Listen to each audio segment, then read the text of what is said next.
23 школьника отравились в столовой. Отпускные цены на говядину достигли рекорда. Это новости на Ходорковский лайв. Меня зовут Кирилл Седов. Поставьте лайк. Через минуту расскажем все самое важное.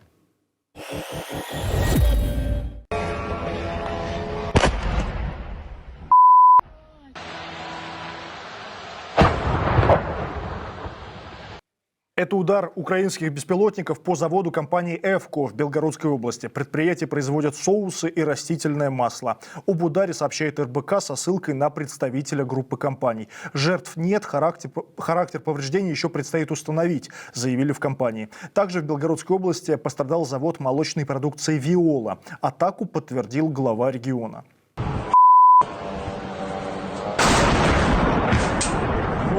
Осколки полетели. А это атака на предприятие в Воронежской области. По словам губернатора Александра Губкина, завод производит исключительно гражданскую продукцию. Там возник пожар, пострадавших нет. Атаку подтвердил глава Каменского района. По данным СМИ, там находится масложировой комбинат. Еще 6 беспилотников, по данным местных властей, сбили на территории Самарской области. Губернатор Вячеслав Федорищев заявил, что пострадавших и повреждений нет. Между тем, местные телеграм-каналы пишут об ударе по нефтебазе в селе Сосновка.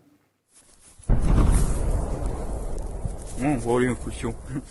Канал «Астра» со ссылкой на местных жителей пишет, что в село закрыт въезд, официальной информации нет. Жители выкладывают в сеть видео с атакой. Еще один пострадавший регион – Новгородская область. Вот дрон летает. Я его вижу, но камера его не видит. Он пролетел. Под удар попало Котовское сельское поселение в Акуловском районе. Та же «Астра» со ссылкой на жителей сообщает, что целью атаки дронов был 13-й арсенал Главного ракетно-артиллерийского управления. Это подтвердила и украинская сторона. По словам главы Центра противодействия дезинформации Андрея Коваленко, на арсенале хранятся артиллерийские снаряды, мины и ракеты. Жители Котова эвакуированы в соседнюю Акуловку. Всего сегодня утром Минобороны сообщила о 44 уничтоженных дронах. В списке 8 областей и Москва. Главное управление разведки Украины сообщило о еще одной атаке. По его данным, поражен командный пункт группировки российских войск «Север» в городе Губкин Белгородской области. Подробности удара в ГУР не привели. Белгородский телеграм-канал «Пепел» пишет, что речь, вероятно, идет об атаке 18 ноября. Местные власти тогда заявляли о работе ПВО, нескольких сбитых дронах и задымлении автомобиля. В российскую армию впервые призвали жителей оккупированных районов Украины. Видео с церемонии их отправки в войска опубликовали «Известия». Об отправке призывников сообщили назначенные Кремлем власти оккупированных Донецкой, Луганской, Запорожской и Херсонской областей, а также аннексированного Крыма. На публикации обратили внимание важные истории. Церемония прошла 16 ноября в Ростовской области и в Симферополе. Чиновники уверяют, что срочники не окажутся в зоне боевых действий.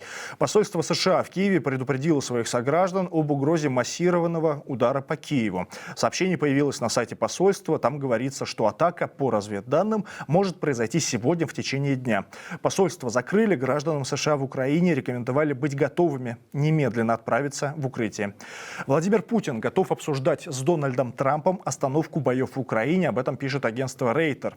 5 источников, бывшие действующие российские чиновники, рассказали журналистам, что Кремль не готов на значительные территориальные уступки.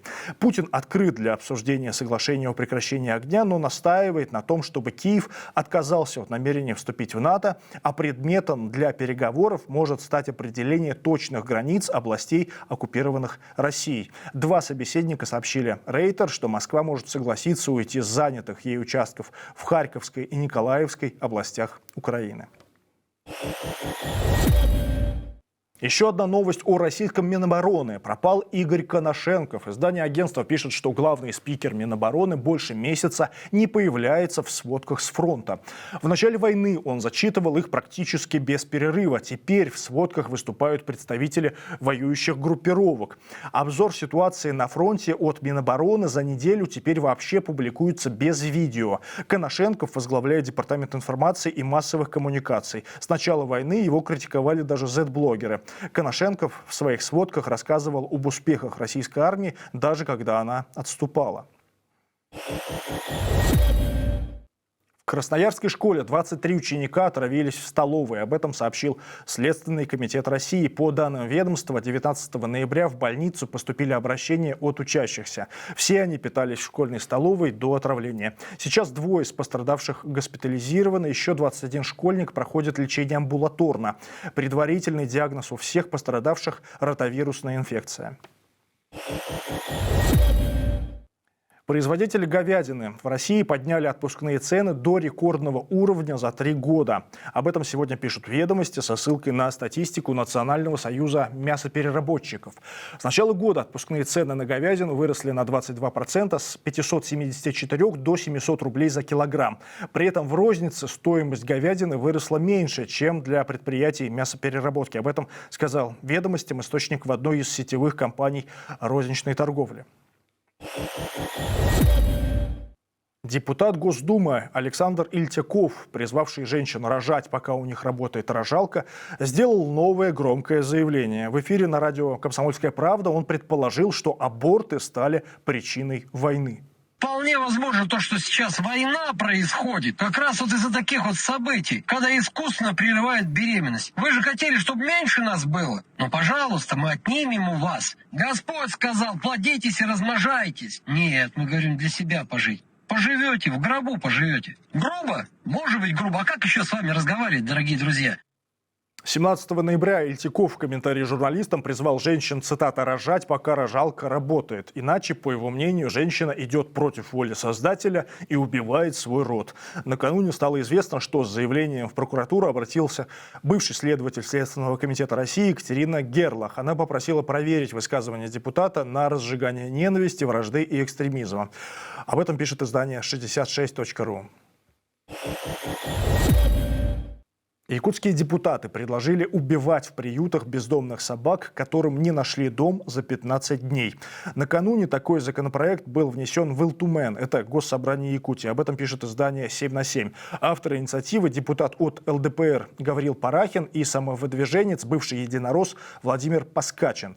Авторы законопроекта посчитали, что 15 дней – достаточный срок для того, чтобы владельцы успели найти потерявшихся животных. При этом в июле Конституционный суд России признал умерщвление животных без владельцев исключительной мерой, которая оправдана только в том случае, когда другие меры не могут обеспечить защиту человека. Это все новости к этому часу. Поставьте лайк этому выпуску, подписывайтесь на наш канал, подписывайтесь на нас в Телеграме. Вечером посмотрите «Воздух». Итоги дня для вас подведет Тенгиз Адами. Сейчас в студии для вас работал Кирилл Седов. Увидимся. Пока.